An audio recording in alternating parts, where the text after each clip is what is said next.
Halo guys, balik lagi sama Al di sini di channel MVLI.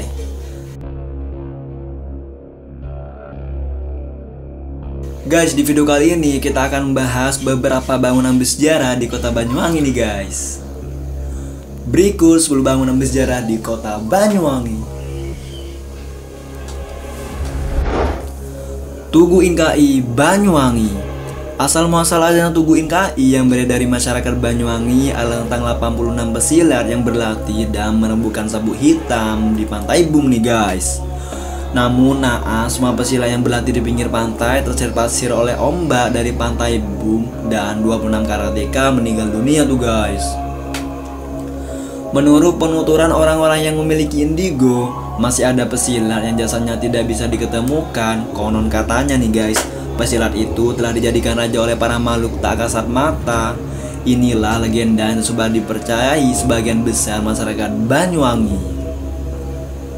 Setiap tahunnya, para karateka mengadakan acara tabur bunga untuk memperingati jasad-jasad para karateka yang terseret ombak tersebut.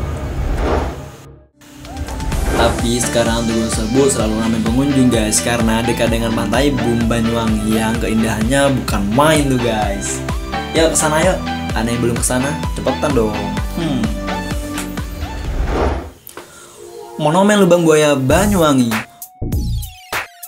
Monumen Lubang Buaya ternyata tidak hanya di Jakarta nih guys. Menanda peristiwa gerakan 30 September 1956 juga ada di Desa Cematu, Kecamatan Celuring, Banyuwangi. Di Monumen Lubang Buaya Cematu juga terdapat patung Garuda Pancasila raksasa lengkap dengan relief peristiwa di bagian bawahnya.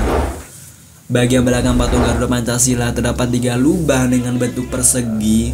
Ketiga lubang itulah yang dipakai untuk membantai para korban pada kala itu.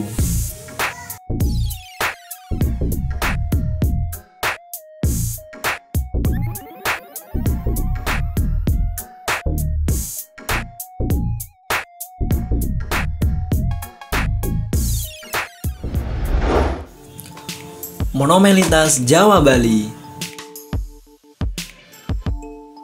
Dibangunnya monumen ini untuk mengenang jasa para pahlawan kita yang telah melakukan bantuan laut pertama dalam sejarah Republik Indonesia pada tanggal 4 April 1946, di mana operasi lintas laut Jawa Bali yang dilakukan dari bulan April sampai bulan Juli mempunyai beberapa efek, diantaranya tuh terhambatnya untuk sementara penyerbuan Belanda ke jantung pemerintahan RI.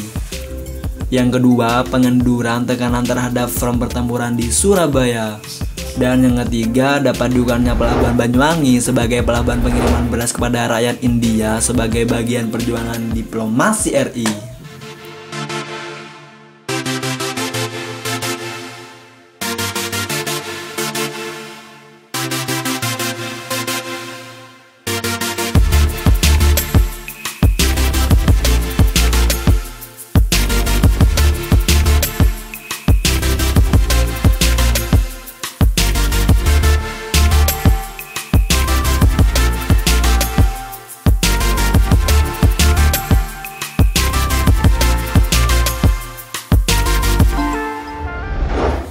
Tugu Macan Putih.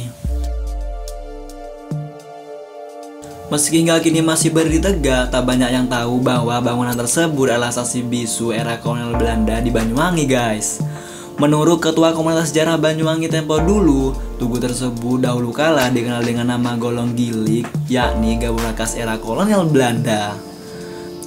Dari arsitektur dan kondisi, Tugu Macan Putih diperkirakan dibangun sekitar tahun 1900-an tuh guys. Tugu ini terletak di sisi kiri jalan masuk menuju Petilasan Prabu Tawang Alun di Desa Macan Putih, Kecamatan Kabak, Banyuwangi.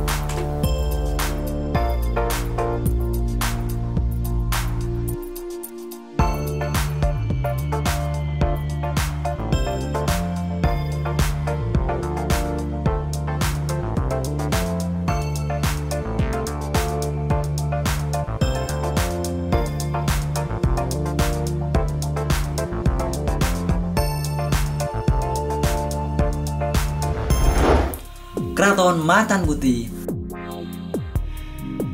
Nama Macan Putih mulai dikenal saat Prabu Tawang Alun mendirikan istana raja di wilayah Macan Putih dan berkuasa di sana. Ya walaupun pada akhirnya kawasan tersebut harus diserahkan kepada saudaranya yaitu Mas Wilabrata. Keraton ini dibatasi oleh sebuah gerbang di sebelah selatan keraton yang posisinya kini masuk dalam desa Gobol Ireng tuh guys. Untuk menandai kawasan sejarah ini, pada 15 Desember 2007 pemerintah setempat meresmikan sebuah monumen patung Tawang Alun sedang menuju ke arah timur dengan seekor harimau putih tuh guys. Dan di bawah monumen tersebut ada tulisannya guys. Tulisannya gini guys.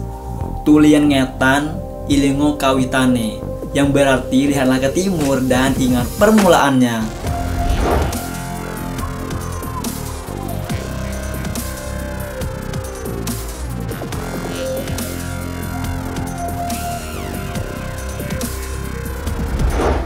Terowongan Merawan. Terowongan Merawan kini jadi tempat wisata guys. Terowongan ini berada di kawasan hutan lindung BTPN 12 Gunung Gumitir dan wilayah perbatasan Kabupaten Banyuwangi dan Jember tuh guys. Tempat ini dibangun sejak zaman kolonial Belanda pada tahun 1901 sampai 1902 dan akhirnya rampung pada tahun 1910 tuh guys. Pelaksana pembangunan terowongan itu adalah perusahaan kereta api Hindia Belanda. Pembangunan terowongan dengan panjang 609 meter dan ketinggian 400 meter di atas permukaan laut. Dan pembangunannya tuh dengan cara memaksa warga sekitar untuk melakukan kerja rodi tuh guys. Wow. Kerja rodi guys. Bendungan Karangdoro Banyuwangi. Bendungan Karangdoro merupakan salah satu bangunan irigasi peninggalan Belanda yang dibangun tahun 1921 guys. Ukuran bendungan ini tergolong fantastis saat itu, berguna untuk mengatur dan memanfaatkan aliran sungai di Kalibaru tuh guys. Bangunan ini dibangun oleh insinyur pribumi, dia adalah Insinyur Sutejo yang berasal dari Jawa Tengah tuh guys. Bangunan ini dulu dibangun oleh kaum perantaian. Nama perantaian tuh adalah sebutan bagi mereka orang-orang yang melakukan tindak kriminal di era pemerintahan kolonial Belanda atau tahanan Belanda tuh guys. Orang-orang ini didatangkan langsung dari berbagai penjuru pelosok negeri seperti Kalimantan, Sumatera, Sulawesi, dan Papua. Wow, kalau dulu tahun segitu ke Jawanya naik apa ya guys? Laut lah, ya laut paling.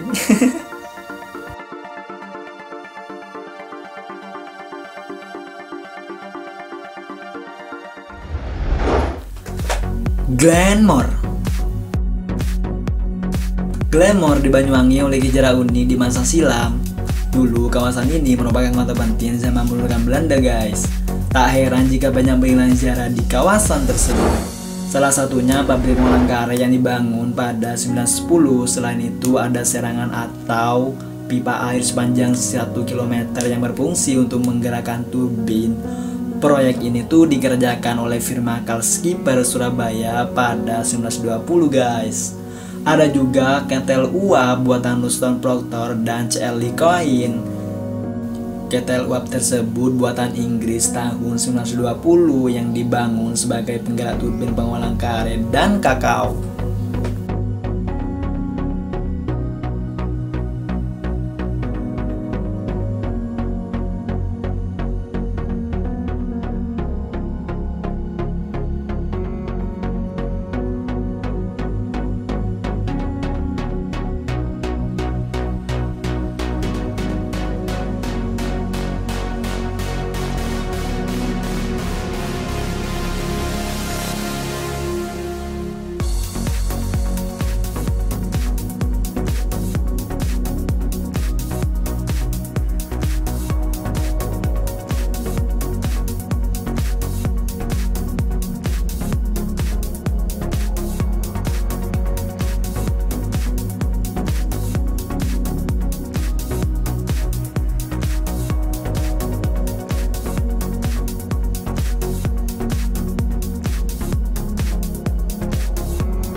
Pabrik Gula Kabar Banyuwangi.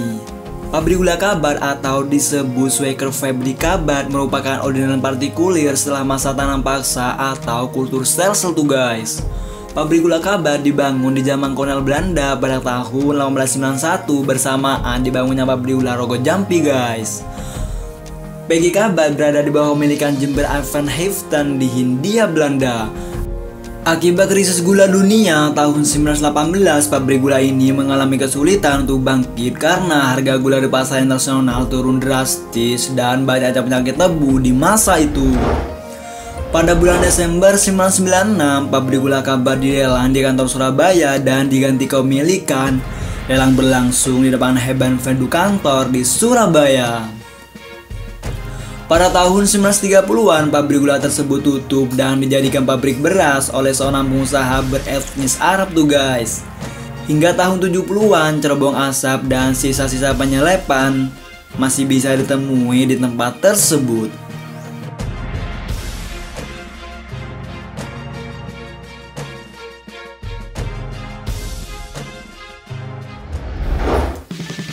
Taman Belambangan Banyuwangi. Taman Belambangan adalah sebuah lapangan besar alun-alun yang terletak di kota Banyuwangi guys. Ya iyalah. Sebelumnya area ini dinamakan lapangan Tagaloji, dikarenakan disini dengan bangunan-bangunan yang diperuntukkan untuk warga kolonial Belanda guys. Sedangkan di bagian barat lapangan terdapat gelanggang seni dan budaya yang ditandai dengan sebuah bangunan seperti candi guys. Area ini lengkap dengan lapangan bola basket, arena skateboard, dan area kuliner. Taman Belambangan digunakan untuk wawancara atau acara membutuhkan massa besar seperti konser musik dan kampanye partai politik. Selain itu, setiap hari Minggu di area ini diadakan Car Free Day guys. Ya sama lah kayak Jember gitu guys. Oke lah, segitu aja mungkin video kali ini. Oke, terima kasih.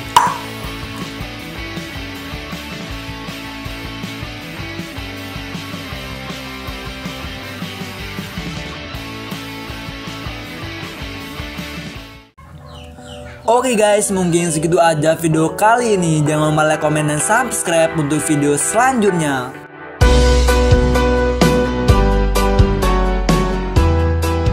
Thank you guys.